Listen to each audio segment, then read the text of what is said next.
What's up, YouTube space? How's everybody doing? Thinking about some video topics, and one came to my mind that I really wanted to touch on, and it's about DLC. I watched a video recently of some DLC characters that came out for Mark of the Wolves, and it just really had me very pleased, you know. But because it was some of the characters that I was hoping that would get put in, specifically characters from the Fatal Fury movies, where I know already Geese and Krauser, those are mainstays. But when it came to Laucorn being into the game, it was like it's about time, right? Same thing with Rick. It's like they're pulling from all of the nostalgia that we wanted. But one thing did come to mind. Who should pick the DLCs? Players are very pleased whenever it's a pick that they want, but I know that devs also have their,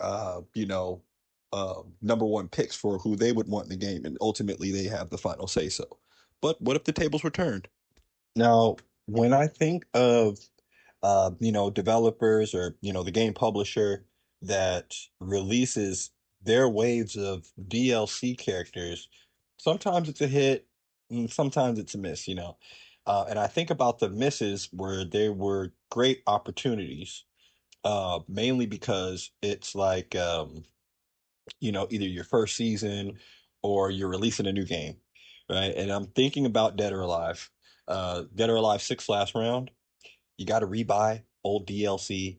It's nothing new brought to the table, and it kind of makes it to where it's like it's a waste. It was just a waste of effort, right? Put in where it could have really uh elevated the game by putting in those new characters.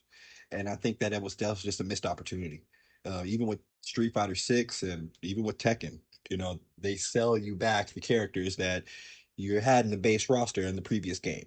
And I think that that's somewhat of a missed opportunity as well, because it could really be some wild card picks that people could really like. And I really think that that is with Mieri Zo. Her character should have been Ogre. When I saw that and it's a reincarnation of Ogre and all that, I was so disappointed. It's just a wasted opportunity.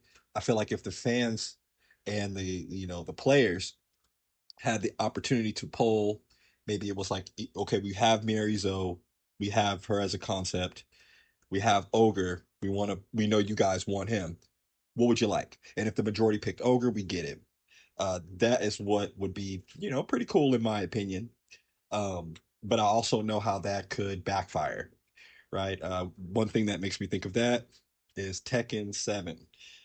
When Lei Wulong was in Tekken 7, he was celebrated. Holy shit, Lei's back, right? But no one played him. So it was kind of like, maybe the devs had an idea of who they wanted to be in the game, but unfortunately, they went with a fan favorite. But the fan favorite led to it being a wasted slot because no one really just played him like that. So I guess there's a both end. They're both two sides to every outcome, right? Now, there's one game that is doing their DLC just phenomenally, and I can't stress it enough. It's City of the Wolves, right? I think that they're pulling from all the nostalgia that they can, with even characters that aren't even a topic, you know, at least to my knowledge, right? And that's one thing that I would really hope from some other games. One that keeps putting out DLC characters, and I'm always hoping that it's the one character that is like at the top of my list is Guilty Gear. Guilty Gear Strive, they released Robo-Key. Cool character. I like how they redesigned him, with the two swords, and I like that. I like that. But however, Justice is at the top of my list. Now, I don't really know how lore-wise Justice sits as far as being alive or fitting into the story. But once again, with City of the Wolves, Geese is dead. They keep using Nightmare Geese. Once again, you could do I don't know, a Nightmare Justice, right? Or at the same time as well, you could make an iteration of Justice. And sorry if you hear any crunching in the background. My dog's eating a pig ear, so I don't know if that's picking up on the mic, but Yeah, you could do like Mierizo, just maybe not as lame, but you could make an iteration of Justice. I think that that would be a great thing. I feel like as a fan, I cry out for that. If it was on a poll, you know, I would definitely select that. I mean, the way that I think about it, I more or less think of you get a pool of characters, developer, publisher, a company, the game basically. They give a list of characters. You use social media. You connect with people, right? You talk with your fan base. You talk with your community. They say, hey, I have these characters. We're looking to start production on one of these. Have a poll, see what the public thinks.